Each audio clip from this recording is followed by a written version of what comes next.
There's Faithy. Aww. He looks super cute.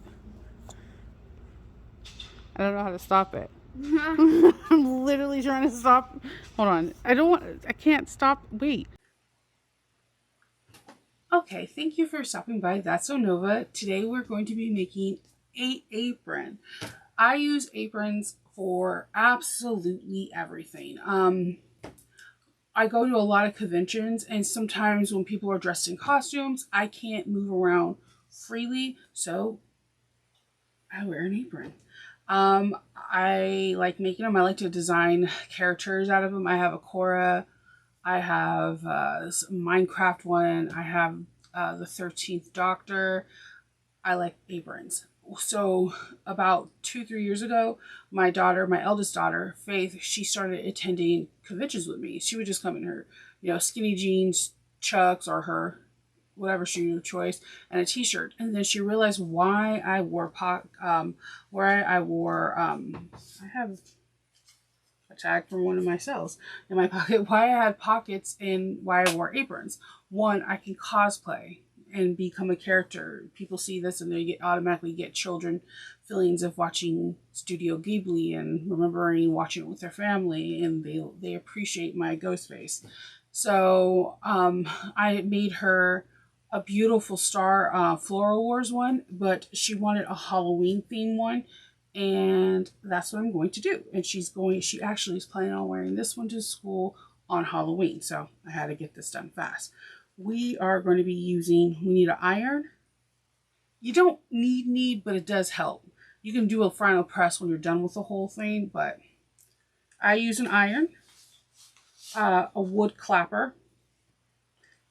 The clappers can run anywhere from $10 to $25. There's a couple places on Etsy where this person hand crafts the wood for it. I don't know where I got this. I was like, I don't know where I got this from Jackson Woodworks. It's family owned business. See, family owned. Shop small businesses.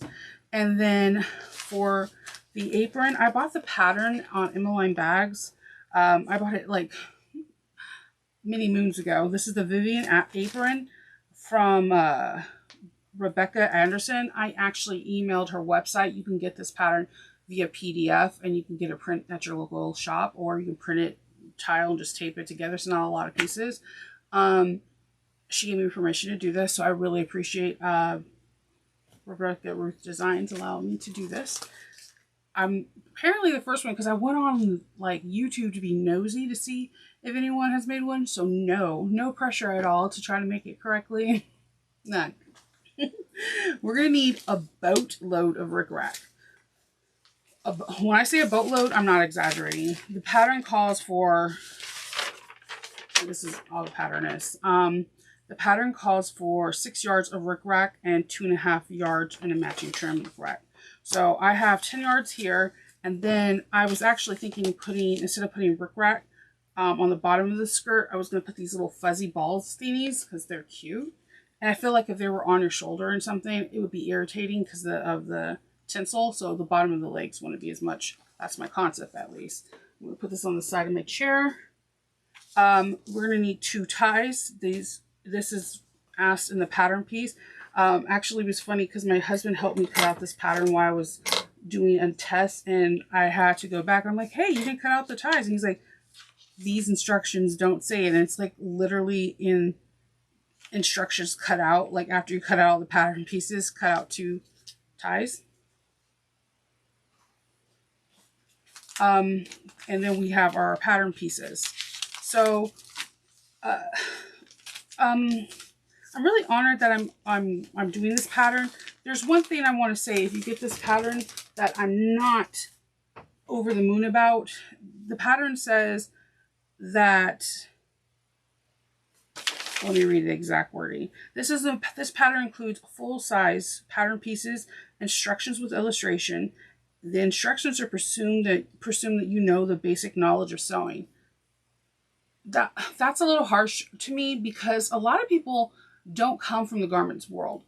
I was privileged because of my abuelita, aka Letha, to do that. A lot of people come from quilting, or they come from bag making, shoe making, making, you know, just things for like reupholstering. Like there's there's a lot of sewists and a lot of different things.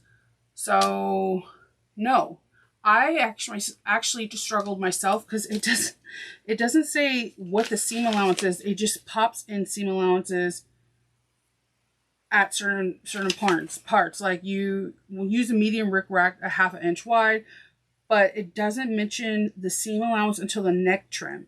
And we're about to construct the shoulder trim and put rickrack all the way around that apron minus the inside of the neck trim.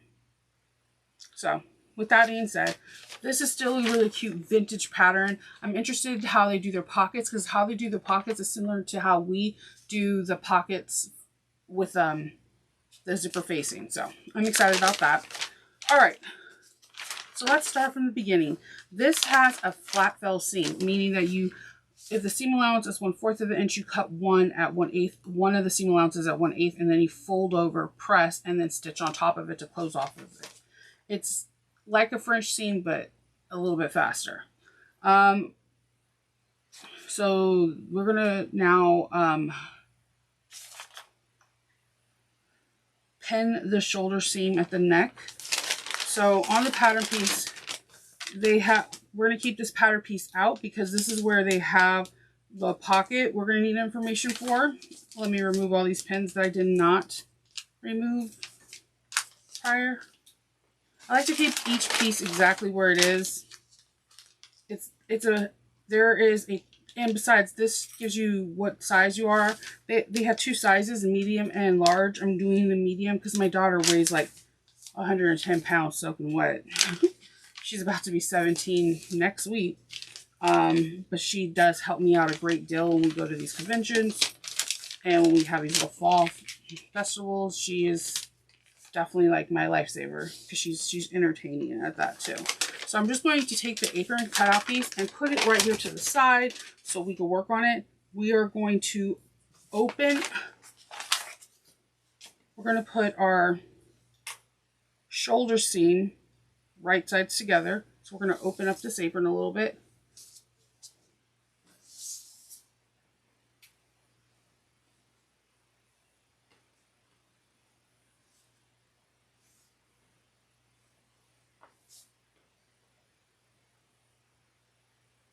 Placing them right sides together.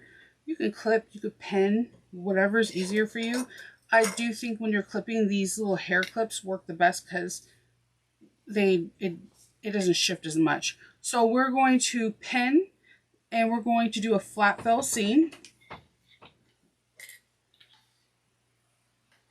I'm going to use a 2.5 seam allowance, stitch length, and also my needle is an size 80, I want to say 80/14. I could have got away with the 70/10. I just didn't want to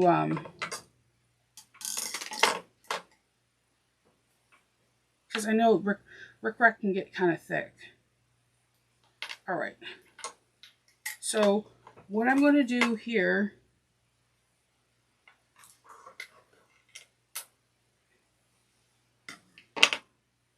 is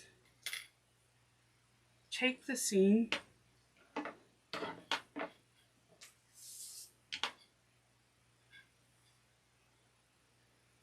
and I'm going to open it up and I'm going to grade one of the seam allowances to 1/4 or 1/8. We're going to fold the longer seam allowance on itself. This is where the iron comes in.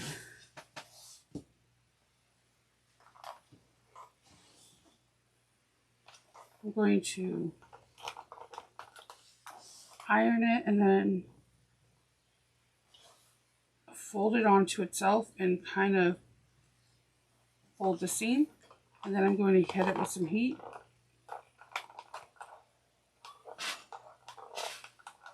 And then when I'm done, I usually use a clapper.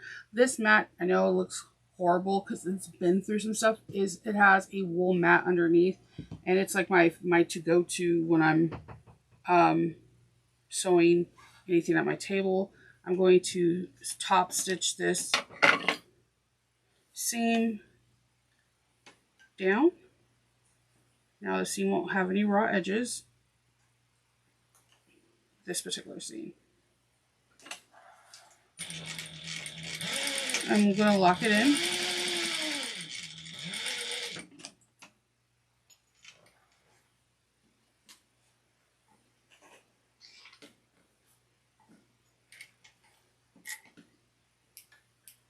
And I'm just trimming. And I totally did not catch this part, so let me go back and catch it. I like sometimes making aprons because it's way more forgiving than using vinyl for a bag, you know?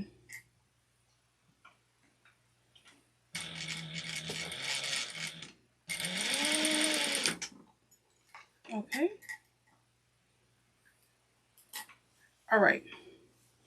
So we have the front of our apron and the neckline all sewed in. So what we're going to do now is we are going to finish the outside of the apron with all rickrack.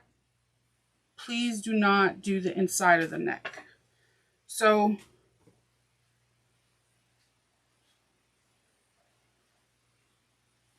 turning this right sides. I think I am going to go for the orange rickrack. Oops, sorry. First, I'm going to,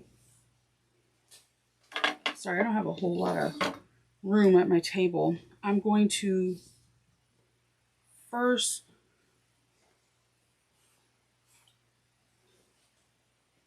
I'm going to first start with orange. And what you want to do is we want to lay the rickrack by the raw edge of the materials. Using matching colors will help. So if you, right now I'm using orange, you can use orange. If not, you can use a different color. We're going to match the raw edges of the rickrack to the raw edges of the the apron. I've seen a lot of people use this method. It actually is really cool. It looks weird at first. You're going to sew down the middle of the rickrack. You can go if you want, having a longer stitch length. I'm still sticking to my 2.5. And let's see. So you have the raw edges meeting, and you could pin in place. It's perfectly fine. And normally where I start, I fold over that edge so that the raw edge of the rickrack gets caught in the seam too. Back stitch, and then we're going to just kind of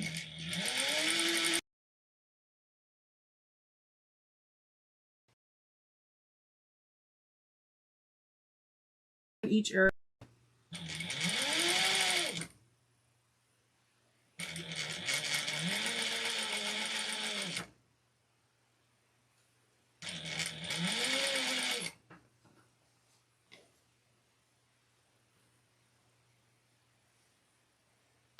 As soon as my daughter gets out of school, I'm going to make her model this so I can add it to the end of this video.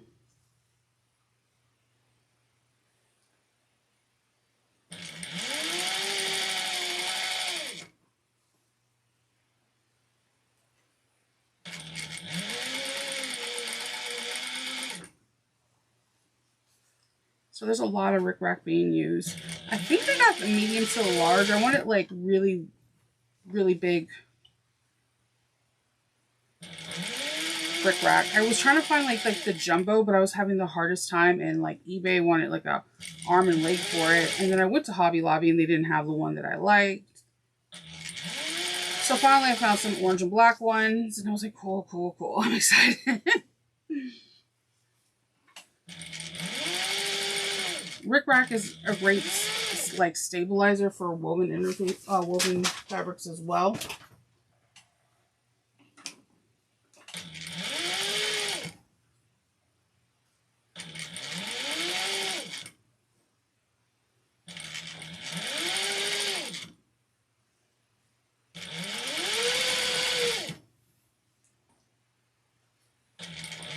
So we're gonna continue to do this all the way around, just not in the inside of the neckline.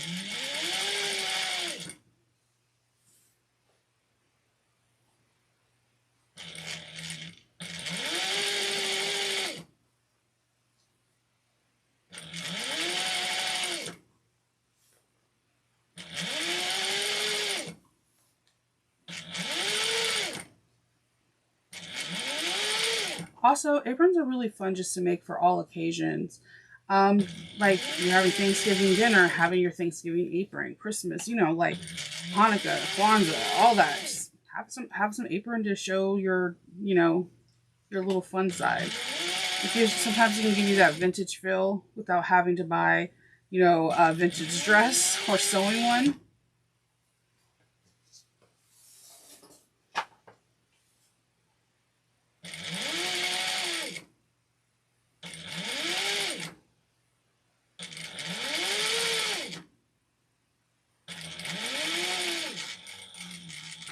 And when you're about to hit a curve, just make sure your needle's on the needle down position and just fold it over.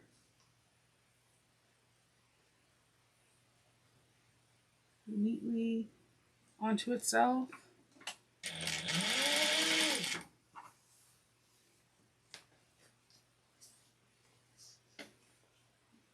So I was only able to find one 5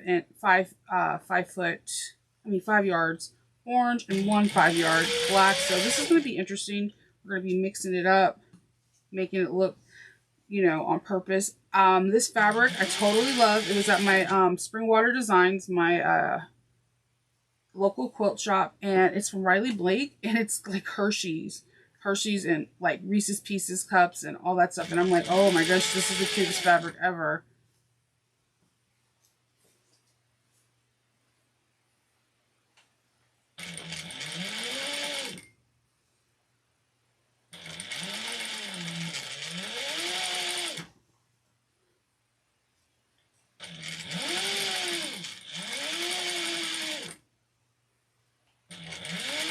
When I make aprons for like conventions, I usually like make inside pockets on the inside of the apron as well, so that way if I can store my candy or gum or breath mints, whatever I need.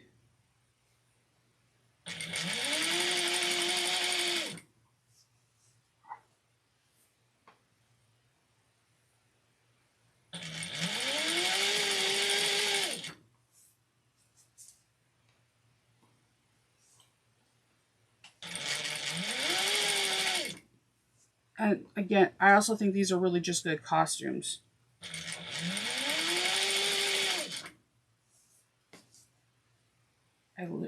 My daughter has her ARL class, and then she has her regular high school classes, and then track. So she gets home at 4:30. It's 11:30. So as soon as she comes home, I'm gonna have her put this on, and then I will videotape her like spinning, twirling, showing the pockets. She's gonna totally love me after this. Like, Mom, nothing test your patience like a 17-year-old, soon to be 17-year-old. Or Legos. Anyone that knows me knows I have a love-hate relationship with Legos.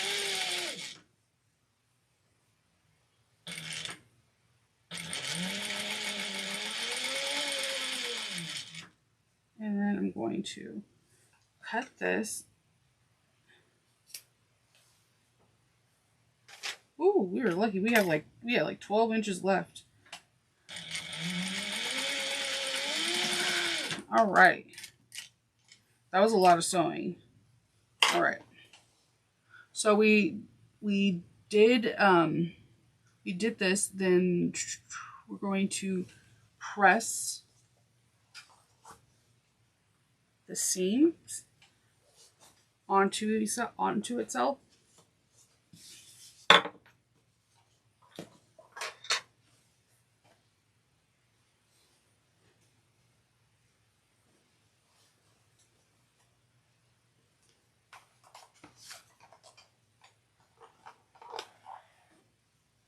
You're just rolling the seam back. Now, if you're like, hey, no, Nova, I want to have no raw edges exposed, totally understand.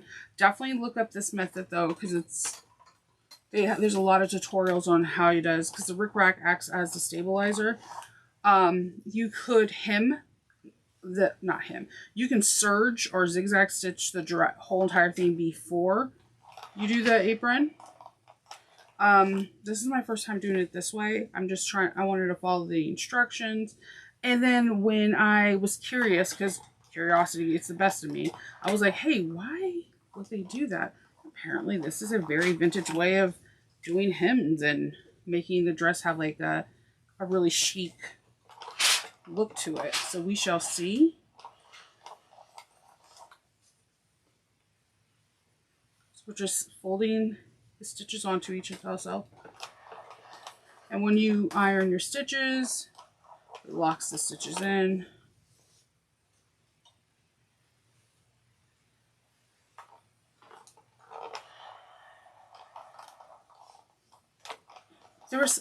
I made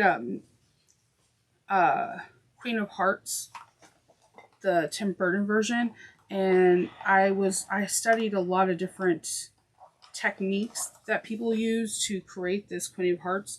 One of the hems on the main dress has something very similar, but it's with bias binding. So I was actually really, really intrigued when I was making that. But that was like 6 years ago.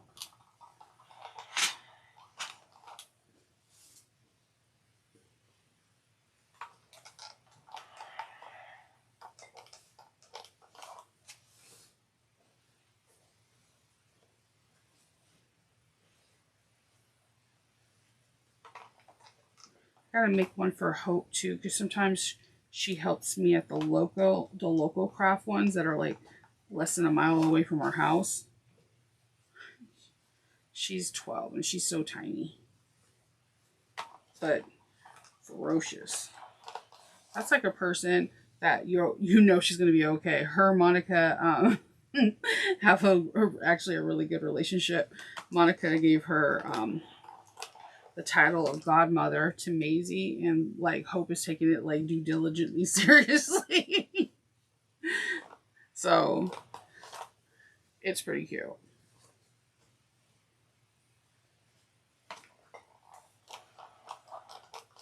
A lot of the aprons that I make, I don't have a pattern. Okay, you hear me say I will never make bags, I don't make patterns. Okay, here's the thing. I can draw out shapes and do the measurements, but the verbiage will come out wrong. And I don't think I have the patience or the skill set to like show somebody a pattern and then have them write it up to me and it doesn't feel right. So there's that. I do like making my own patterns for my apron. Like the one I'm wearing today is my own pattern. And if you follow me on Instagram, then you probably see my Cora one. That one was a really big hit at Katsucon and Otakon. A lot of people love that one. That's one of my favorite ones too. It took a lot of time. All right. Oh, that's so cute. So look, see, it's peeking out just a little bit. So I'm just gonna hit it with the iron around. That is so cute. Oh, now that I understand why people like it like that. It's like little ruffles. Oh yeah, that's so cute. I like that a lot. All right, so I will be doing a final press when I get upstairs and when I'm done, but let's finish sewing. All right, put the iron not too far away. So we have this, and we need to get our neck trimmed back and front. These pins with the the blue and pink, they're supposed to be magic pens where you can sew over them. I've used them, they just bend a little bit, and I still freak out because, you know, when you're taught something all your life about not doing it, not sewing over pens, you're like, yeah, I'm not supposed to do it. It's bad luck or something. Let's see. All right. So, with the neck trim, we're going to use a 1/4 inch of a seam allowance, and we are going to open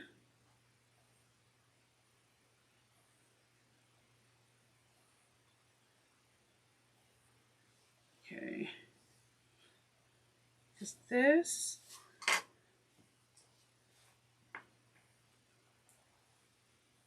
All right, we're going to use a 1/4 seam allowance and press the seams open and put rickrack.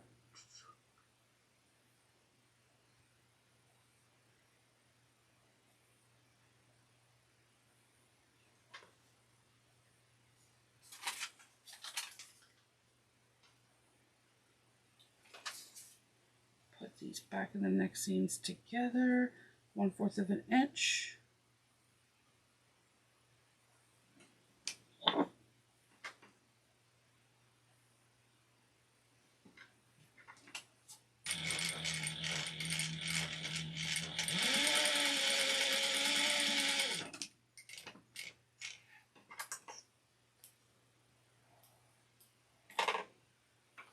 And we're going to slide this iron over and open up and press this 1/4 of an inch.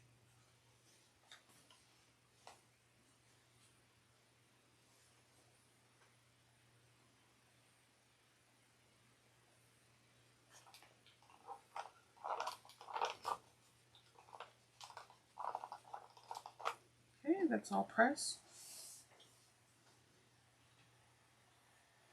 And then we are going to stitch rickrack to the outer edge. So when we lay this open, you want to put rickrack on the outer edge, not the inner. So I'm going to see. That would definitely not be enough. I'm going to use the black rickrack.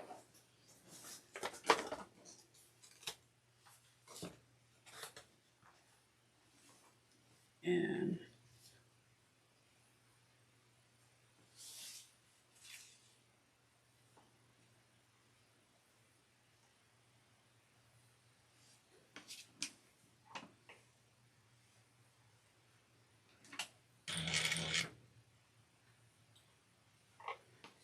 back stitch.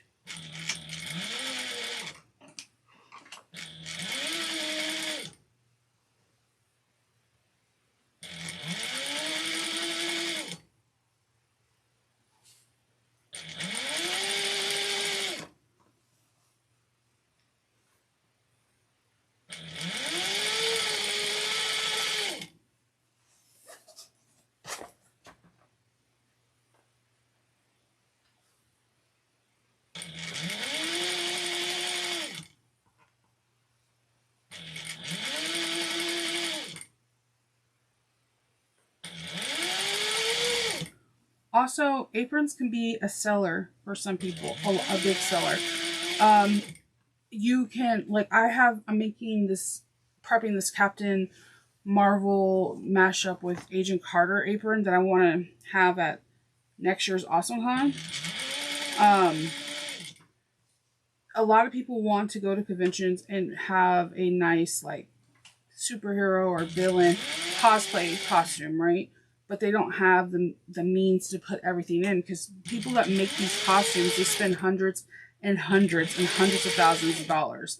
So sometimes people will just pay for an apron because it has a lot of pockets. People will stop them and they know exactly what the character is, yada, yada, yada. So it's another avenue to look into.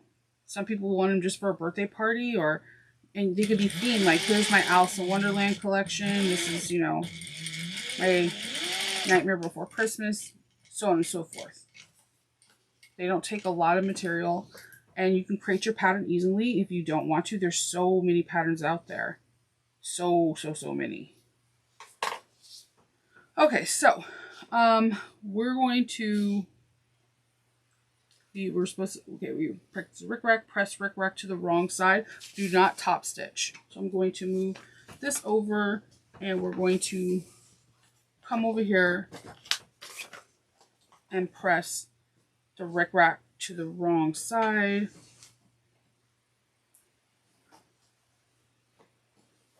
Just flip it over.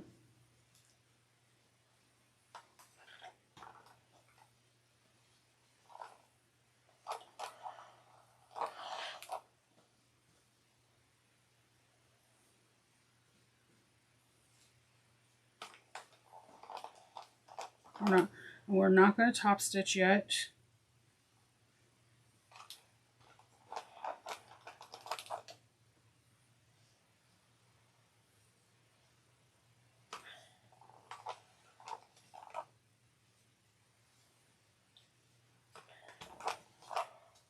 So the right side looks like this.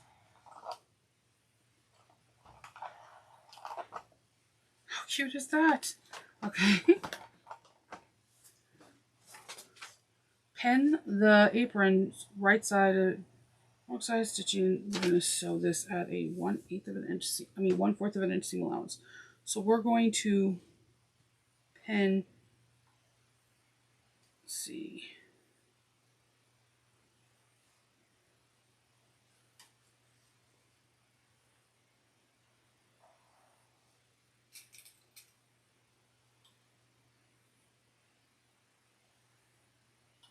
one-fourth of an inch. We're going to pin all the way around. We're going to enclose these seams in. After we pin it all the way around, we're going to do a 1/4 of an inch seam allowance.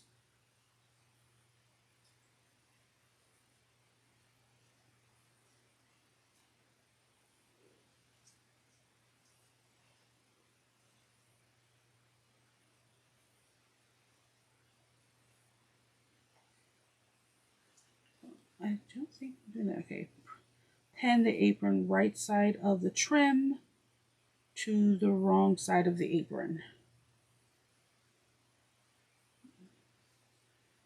Oops, I have like a million pins already in there, huh? Right side to the pin to the wrong side of the apron.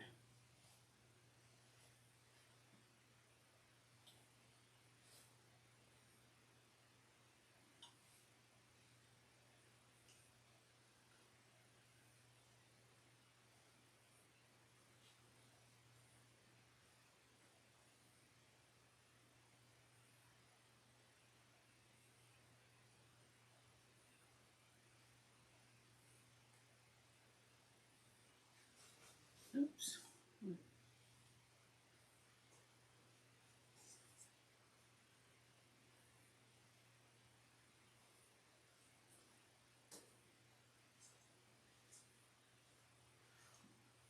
Okay.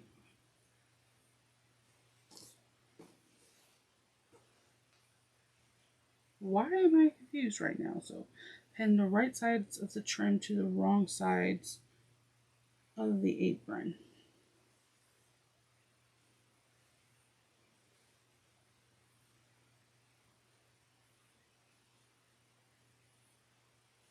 Hold on one second.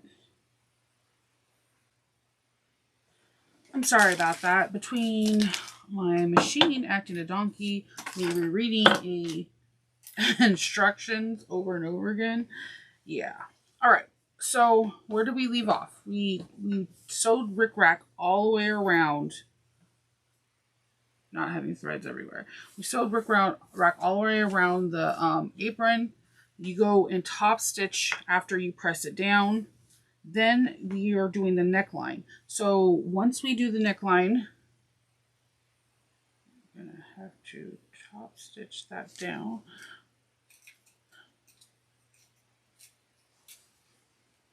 Sorry, I'm trying to get all the, we're going to top stitch the neckline down. I'm just trying to get all the areas that like where the lining really wants to poke through, and just put a pin in it, rolling the lining back using my index fingers and thumb, and just some areas are good, some areas not so much. So for this neck piece, you're going to take the right sides of this piece and put it towards the wrong sides of this. You sew them together using a 1/4 of an inch seam allowance, and you flip it out. Then you top stitch the top, and then we are now going to top stitch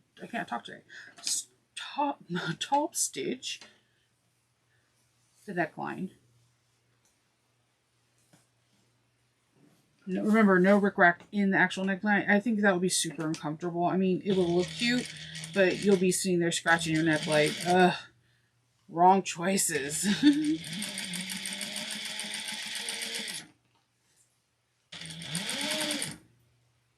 It would look super cute though.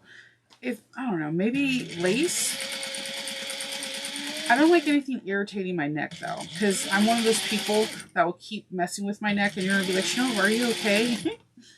Or I get hives off of the most silliest things.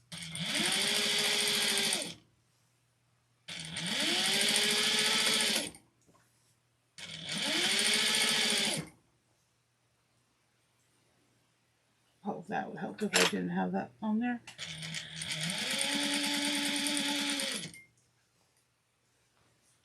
And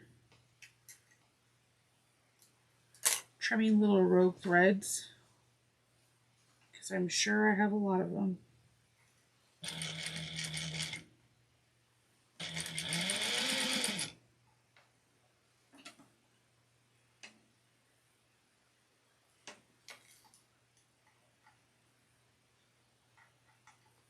Trying to get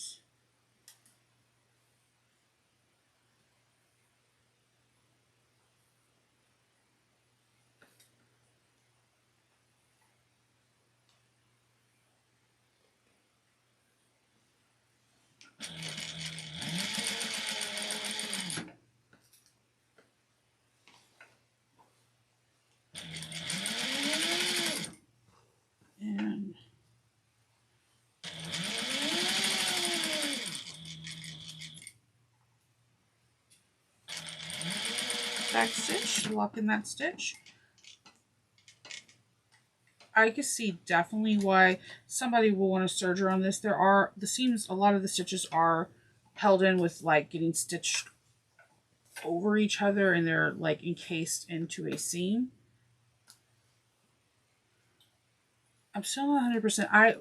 For one, if I was to make this particular apron again, I would serge all the edges before I put it on, or do like a hem lock thing on your domestic, because I don't know. I know this is what I read and everything, because when I read it the first time, I started Googling. I was like, okay, but yeah, apparently rickrack is used to hem. I mean, it looks super cute on the outside. 100%. Like, come on, these look super cute, but I don't know. All right, so we did that. We're now going to grab our pocket trim and our pockets. And on the pocket trim, it says, stitch rickrack to the outer edge of each piece of the trim pocket. So this. Let me move this over here. Before I do that, I'm going to draw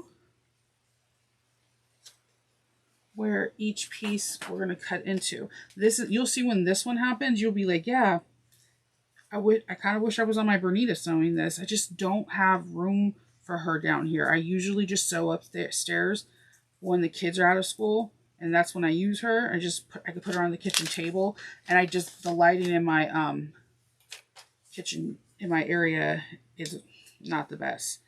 So it's hard, because I had some Halloween videos last year where I was using my brother's and or my Bernita, and then it looks super dark, and that's the whole point of teaching, is you want to be people to see whatever you're going to be teaching. So we're going to use rickrack on the outer edge.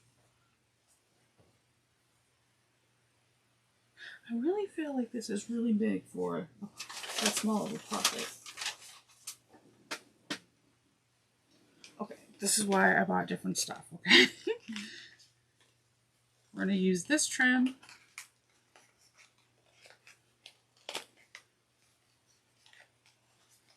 I got this at Joann's. Let's hope this is enough for these 2 pockets. All right.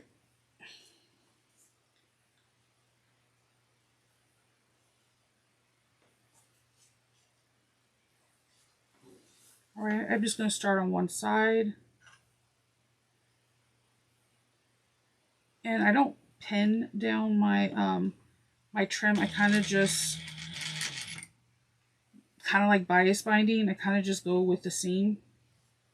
Raw edges meaning raw edges, but or edges meeting edges, because there's no raw edges to this trim.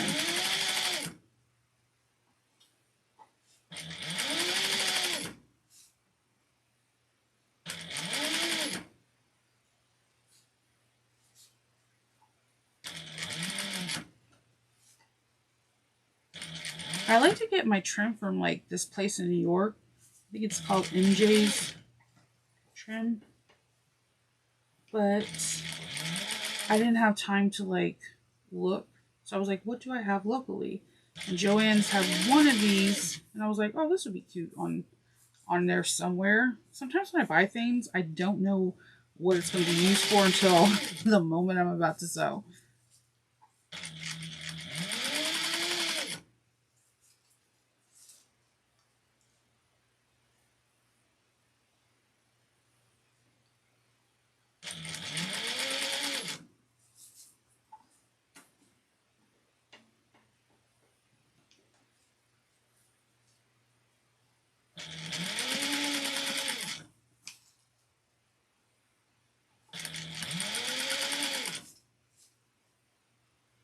I mean, the fabric is not that bad. I don't know if it's because it's the quality that you get from the quilting store. I washed it and there was like minimal fraying.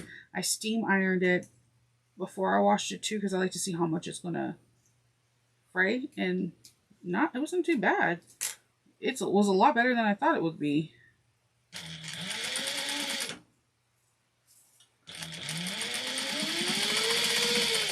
This is super cute.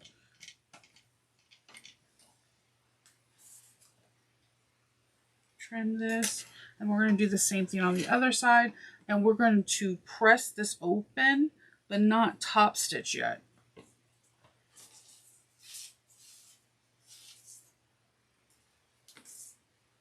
Oh, this had a clip. Okay.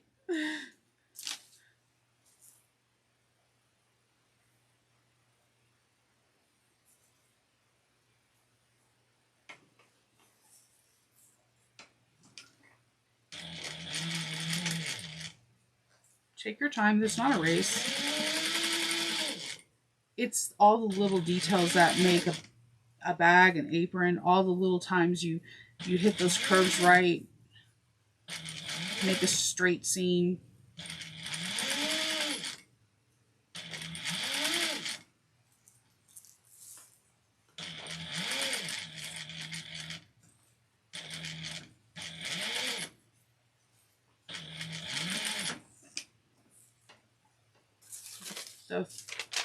The pattern piece keeps touching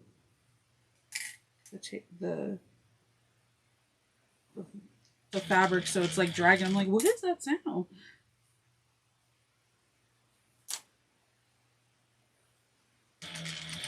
This trim's a little bit tricky because it has like the trim, and then there's like a rope that holds the little sparkly fuzz balls.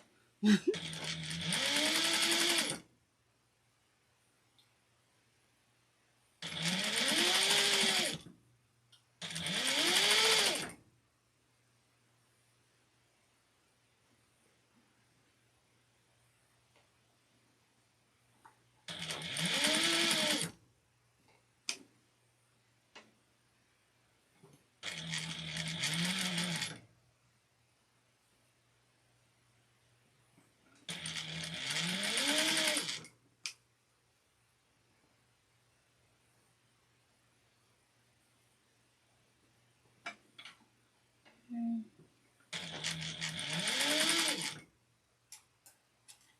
Going to cut off the fuzz balls here and tack this rest of this down.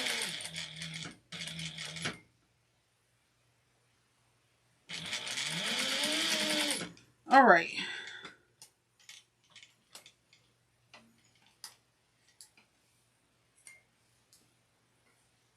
Okay, and trim. All right, so it says tack down the rickrack, press rickrack to the wrong sides on the edge. Okay, which we did. I'm gonna move this rickrack over here, pocket piece over here, and let's start ironing it to the wrong side.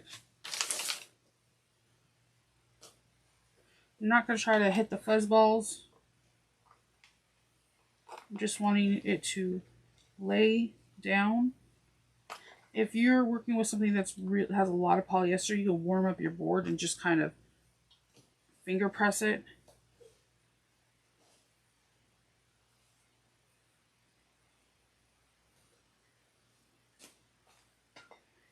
It's kind of wanting to just go on it, roll over on itself too right now. So that's nice. So that's how the pocket's going to look. Hit the other side up. Get all the burrs off. I'm rolling it. But we're not going to top stitch yet.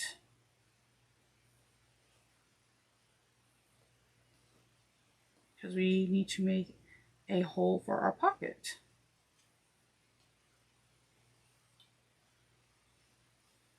All right. All right, so we're going to have to make a hole for our pocket. These are our few pockets. It says pin the pocket trim to match the placement for the apron.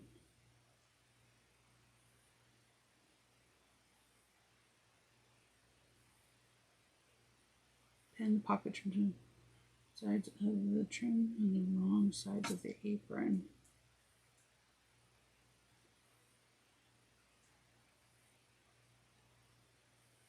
Okay, so we're going to be doing this like the pockets. I mean, wow, I have a lot of burrs on here. Okay, so I'm going to take my pattern piece.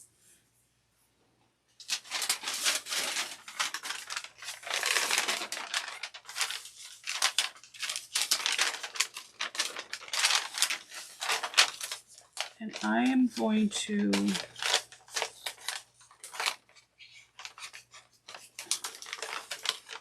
trim this little area out so that way I can draw on top of it where I need the placement to be.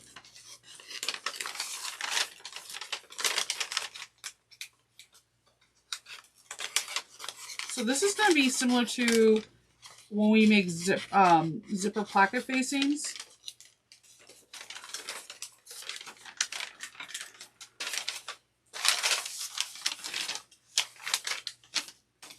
I'm just going to the edge of the dress and I'm going to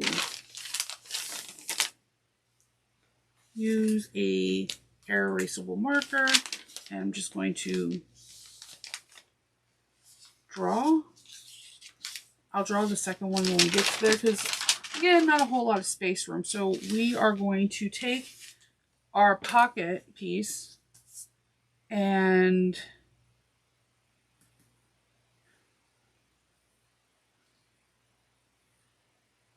we're going to pin the pocket trim and place where the apron is matching, raw edges meeting the pocket's opening.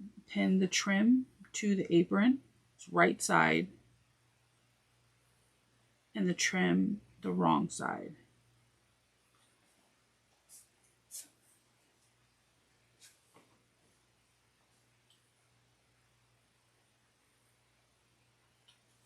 Make sure that is.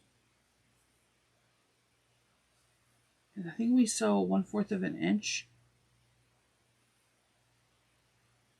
And we cut it out. And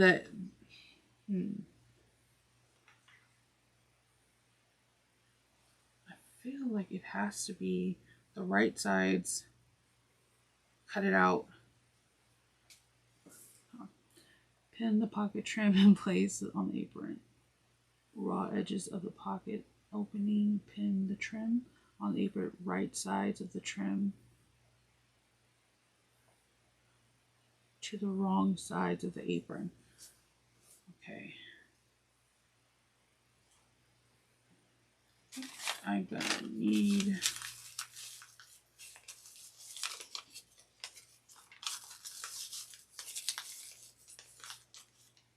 I am going to draw this mark opening. I'm using a duo pen. These pens come out with, it has like a counter pen that's like in a white bottle, like a white pen, and they come out really easily. You can definitely use chalk. Cross your fingers on this one, because I'm assuming it's kind of like when we do our zipper facings, how we have the right sides facing down, so when we turn it in, they're coming out. I'm hoping that's it. Cross your fingers. Okay, let's go. If not, I can take it out.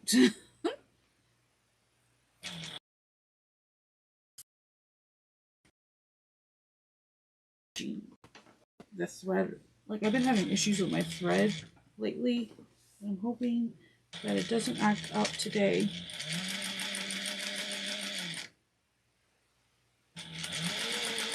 I'm going around that weird shape, the pocket shape. And I'm just moving my fabric out of the way as I can. I have it pinned to the fabric.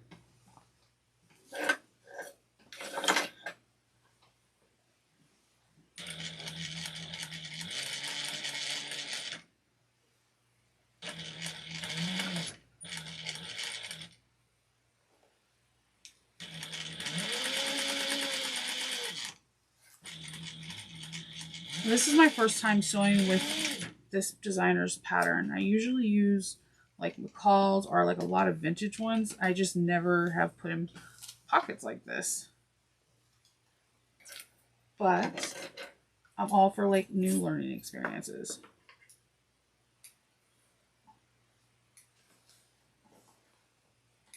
All right, so what I'm thinking, oh my God, I'm so nervous, is that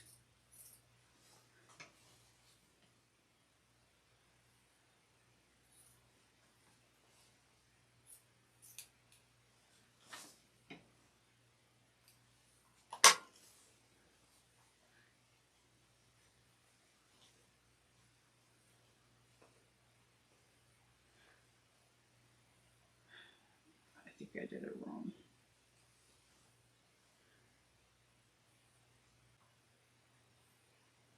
All right. So I did do that pocket wrong. It's supposed to be the right sides to the wrong sides of the apron. I was able to fix it because I only did one slit up. So I'm going to show you how to do it the correct way. I've been having some issues with this pattern. It's not the pattern. It's me. I've had 2 Loki visits. So one was for food and the other one was to go outside. They go hand in hand. 2, then it's because it's getting part of that election season. We have so many people knocking on the doors, even though there's a do not solicitate, do not, whatever. So what happens is the dogs go off. I have to calm them down. I have to go out there and be like, I'm not available right now. This is broken up into some parts. So I'm hoping we're done with that part, with all the craziness, so that we can get this apron finished, done, and then I'll put it on my sweet little girl. Yeah, Faith, I called you little girl because you're always mommy's baby. And so you can see the apron on her. And I'm also going to show you an apron that I want to make that is really tried and true to my heart. But this is coming out cute. All right. Also, I had to change bobbin cases. Like my bobbin thread was not staying on, and that one has a spring lash, and that's the one I usually use. So I had to actually use the older one that doesn't have it so it can act right. So those are the issues I've had. So we're going to place, you're going to take your pattern piece, you're going to make your marks, and we are going to place them on. I'm going to get this rogue thread. I have a lot of rogue threads. And just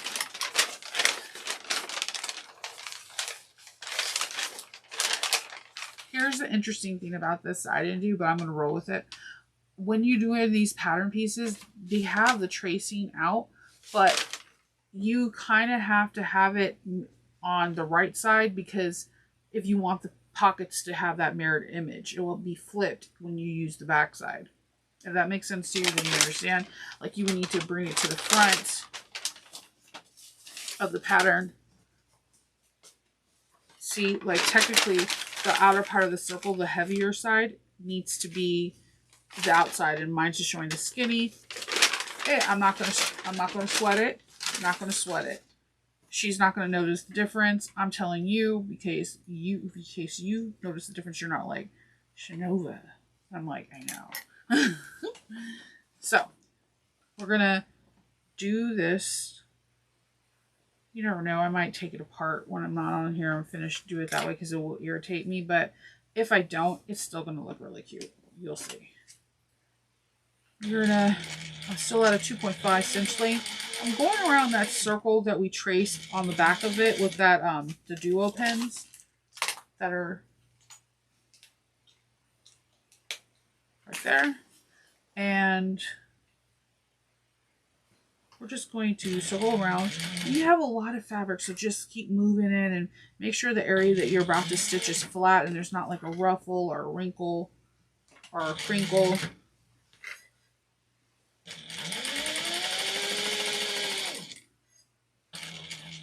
It's kind of like an avocado shape. That's the best way I can say it.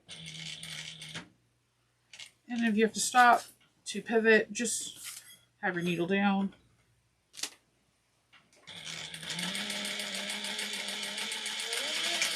Okay.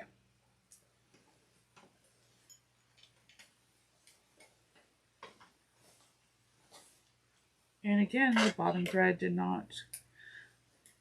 Ooh, this machine.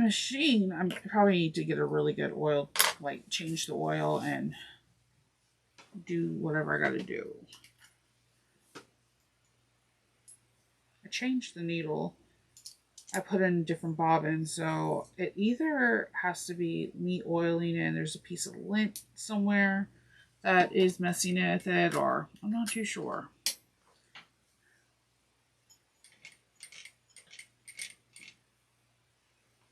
All right, so back to our pocket. You know how we cut into our zipper facing and then we pull it to the front? It's the same concept. So I'm going to do a slit, and you can see if I was to pull it, I haven't cut the split all the way yet, but when we pull it to the front, you have the outside of the pocket, the nice side. So what we're going to do, besides move a million threads, I'm going to trim to about 1/4 of an inch from our stitching.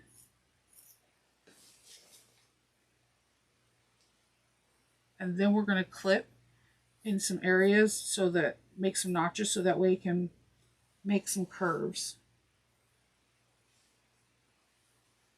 Make sure you're not accidentally like cutting into the other part of the dress, the apron. That would be unfortunate.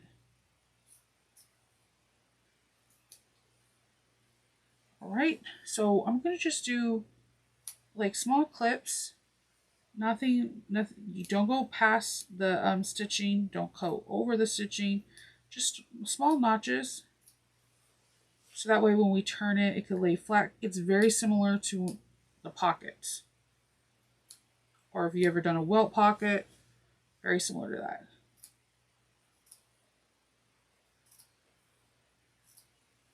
couple notches.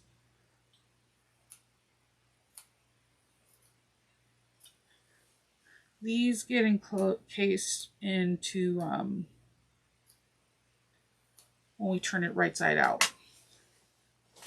So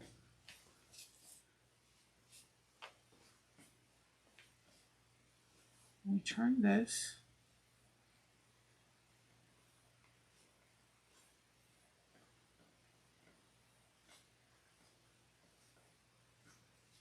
see how cute that is? It's cute. So we're going to sew around this. We can take it to the iron and press it first. And let me move this stuff over here. Tell you, those industrial tables, super small.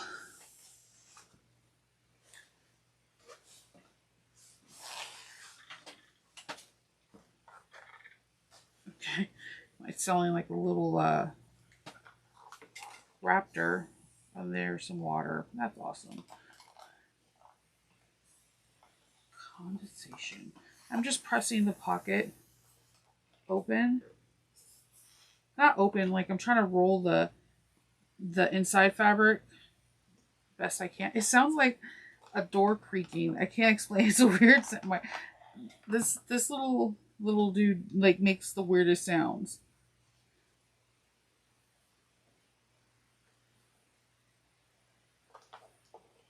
Maybe it's appropriate to have like something that sounds like a door creaking when you're making something with Halloween fabric. I don't know. So I'm going to move this over and we're going to do some top stitching. We're going to top stitch the band. Make sure we have these folded under so the raw edges are encased. We're going to stitch around there and we're going to stitch around the inner pocket.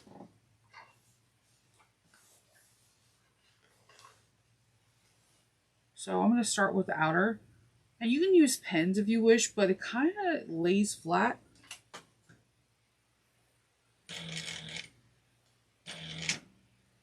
And you're just going to position the pom-poms to go down and not inside or tack them incorrectly.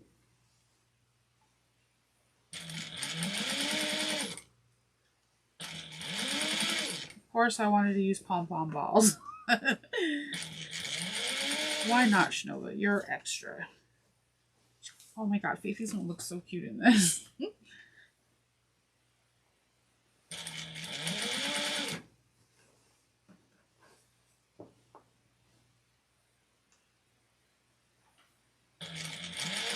You know, it'd be really cute also if you got like a pattern, apron pattern, you like a mommy or me or daddy and me kind of things, or like for the holidays you can have thing 1, 2, and 3 or 4, however many things there are in you have in your house. That'll be cute as well.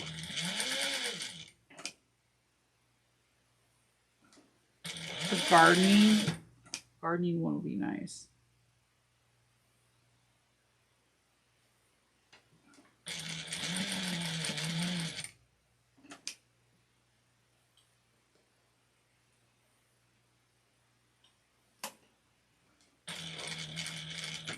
Let me see. Okay. So like a raw edge is that did not get enclosed. And when we put our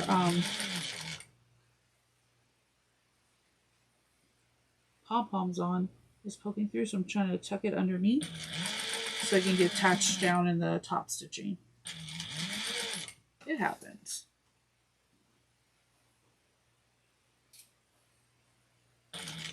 And make sure there's no crinkles. You're just going around. It's a very unique shape.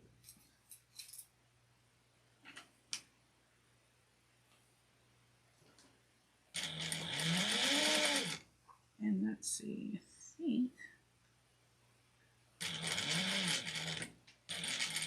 we've done top stitching. And there goes the bobbin thread breaking off again.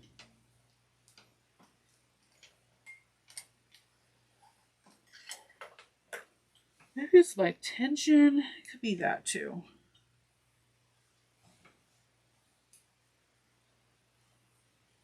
It happens. Like, I feel like I have really amazing sew days.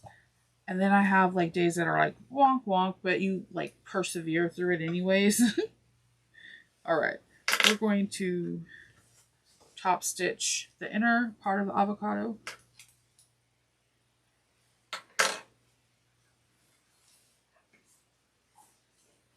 That, it legit looks like an avocado to me. I'm not taking that back. Or maybe I want avocados. It could be both, to be honest.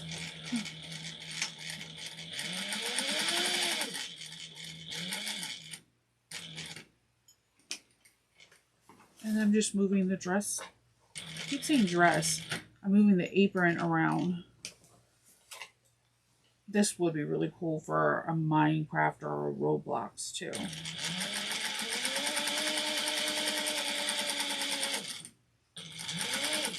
Jurassic Park one. Like saying like don't feed the dinosaurs.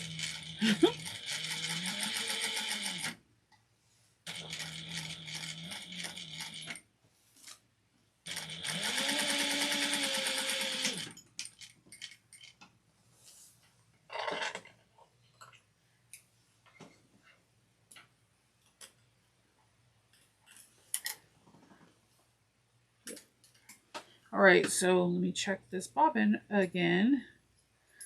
And then we're going to move on to putting the backing of the pocket on.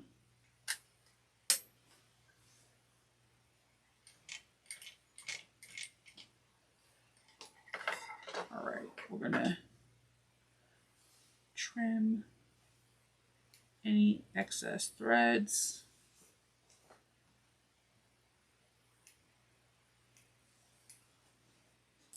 Okay, so the pocket, where are you? I just see you. Where'd you go? There you go. Okay. The pocket goes over it, and you don't want to sew over a pom-pom. So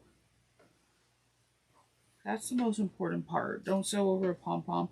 You're just going to go like 1/4 of an inch around the edge. Again, if I would have used a serger with these pockets because it is raw edges, or maybe binding bias around it, so it gives a little bit weight to it.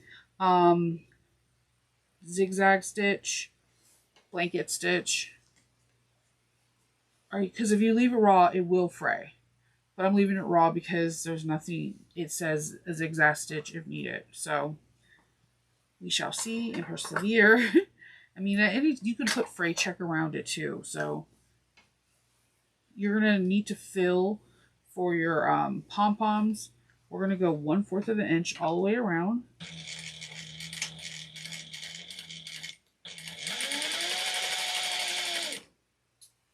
And make sure that you're laying your apron flat. Like that when you do a couple stitches that you don't feel like something wrinkle beneath you. I definitely would have done like a blanket stitch if I was on my Bernina, like the tacking on the side. Or serge the sides. Like this, the apron I'm wearing is all cotton. There's no raw edges.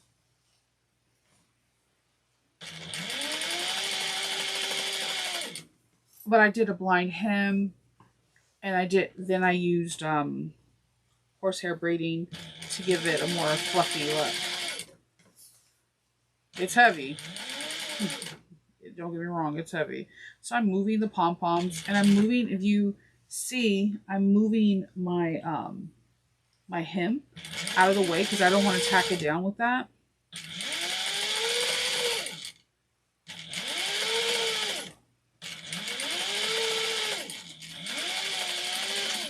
All right.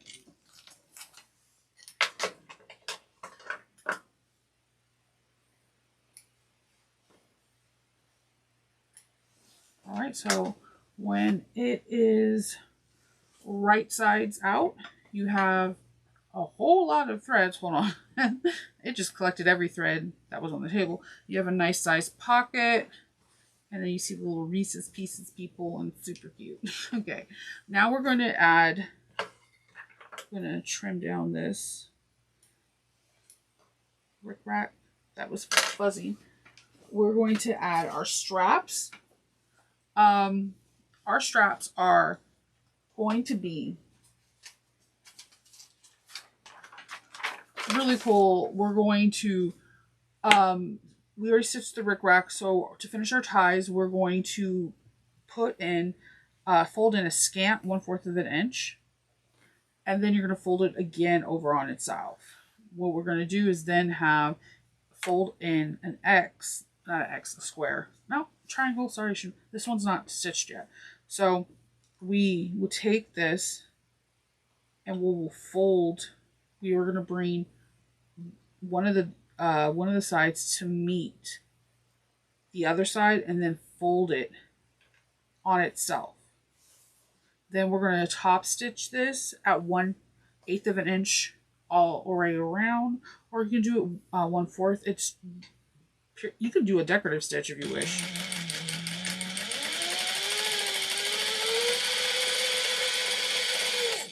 So I'm doing 3 size stitch of 2.5, and I'm going to make sure that this area I have in here is folded in.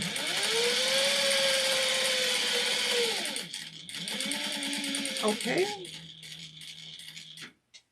I'm going to put my needle down, and then I'm going to pivot going back down. Put my needle down again. And I'm going to pivot going down the triangle. Needle down again. And finish.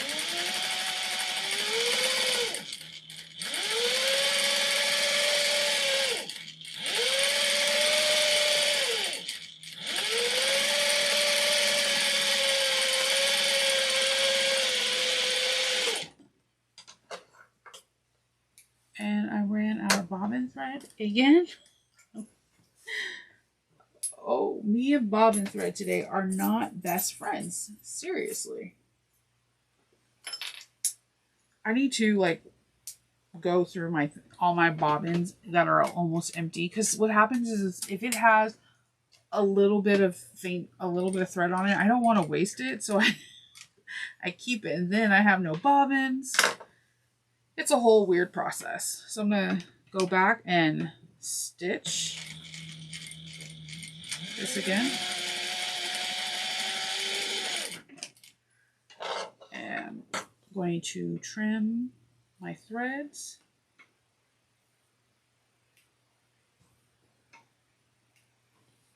All right, so we have 2 straps, and we're going to place this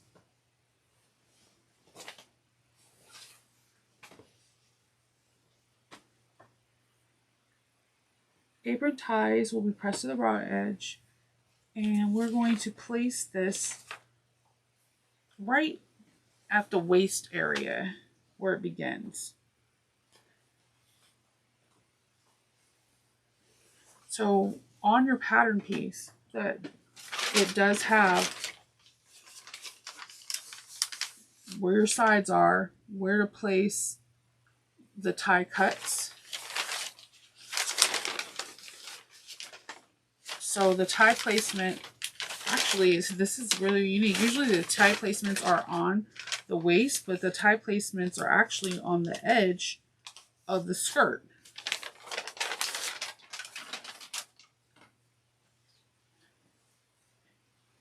Interesting. I'm still intrigued by that. Let's see. So we're going to take that and we're going to make a box. I'm going to take a pen and just pop it in here real quick, and then put the other tie placement on. I'm going to trim down this. You can put sealant, fray check on tic tac rickrack as well. putting the right sides of the tie on the wrong sides of the skirt. I just want to make sure I have it in a very similar place. And I have about 1.5 inches going in. I'm going to do a box.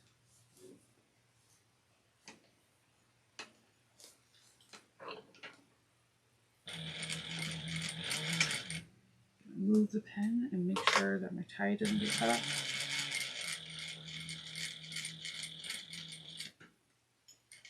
And then pivot. And then I like to do an X in the box because this is an area that you're going to tie tight, so that way you can make sure it stays on correctly.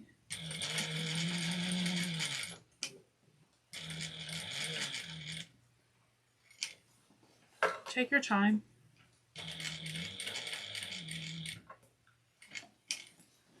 This is cute. This will be cute to wear when the trick-or-treaters come around. And I just need to go up and across one more time so the box with the X is complete.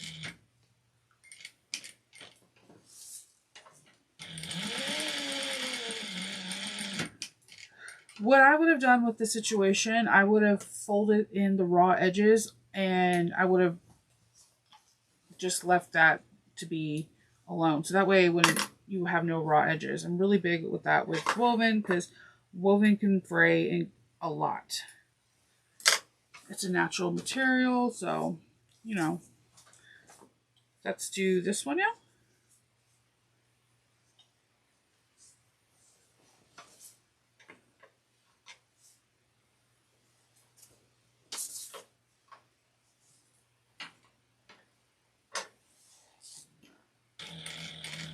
Back stitch well in the beginning and the end to lock in it in.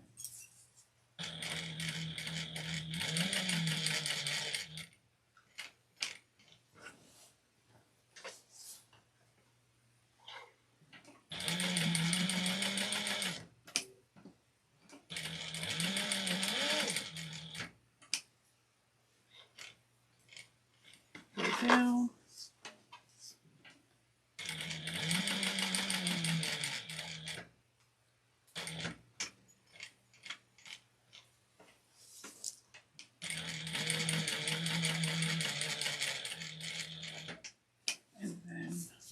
I'm going to go across and down, and I think we have it all stitched in.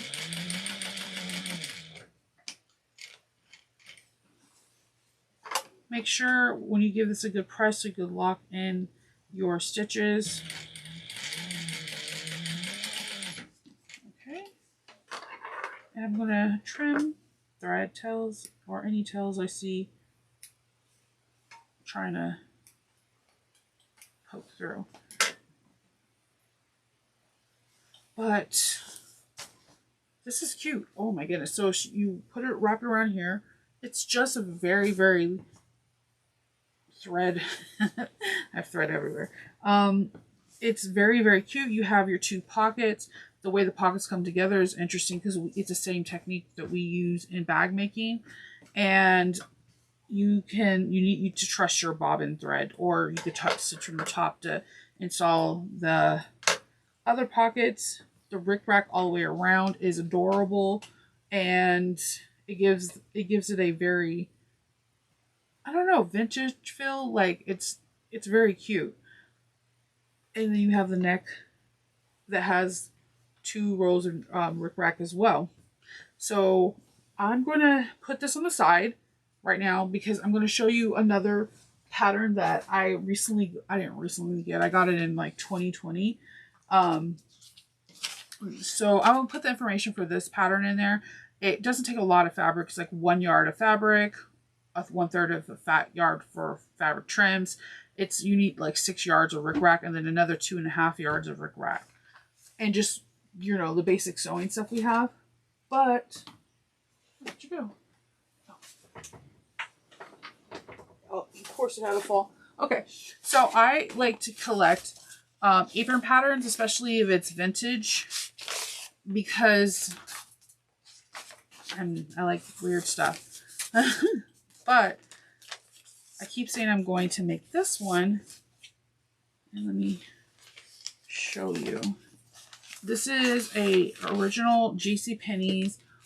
When Cinderella came out, they made Cinderella's, let's see, you can see better this way.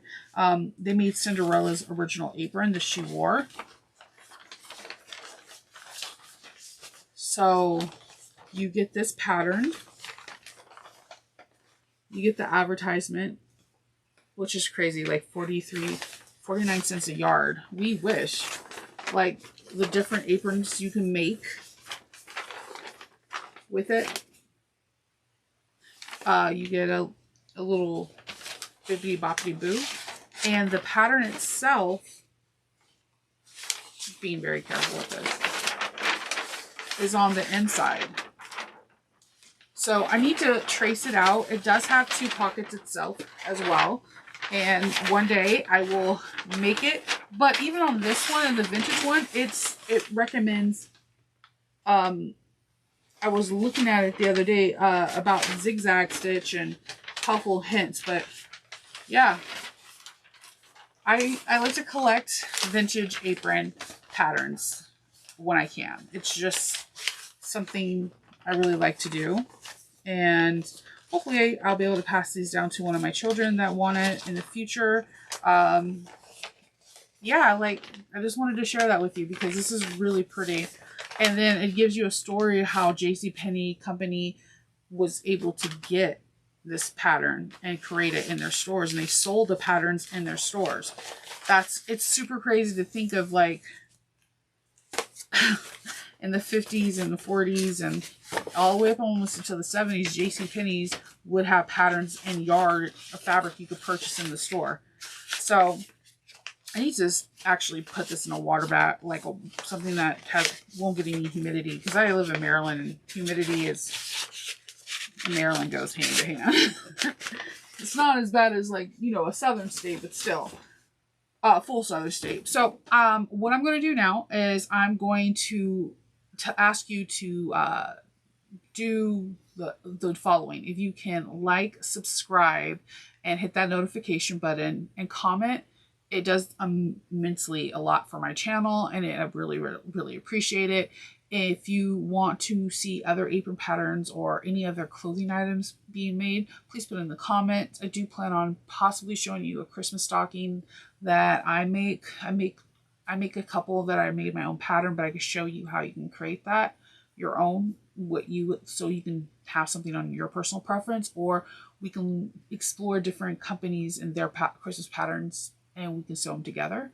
I would really appreciate it. There is links to where I got the fabric from. It's Riley Blake. And there are links to where I got the pattern from. There's also a link inside the description box. It says, if you want to support my channel, you can buy me a Ko-fi, and that's one way you can help support the channel. And I really greatly appreciate it. That all the monies that go to that helps go for filming, the materials, the whole 9 yards. So I really do appreciate it. I'm going to end it here. Stay tuned, because I'm going to have my daughter twirl and model the thing, and it'll be at the end of this. So I really appreciate for you coming by, and happy sewing. Happy Novaween. Bye.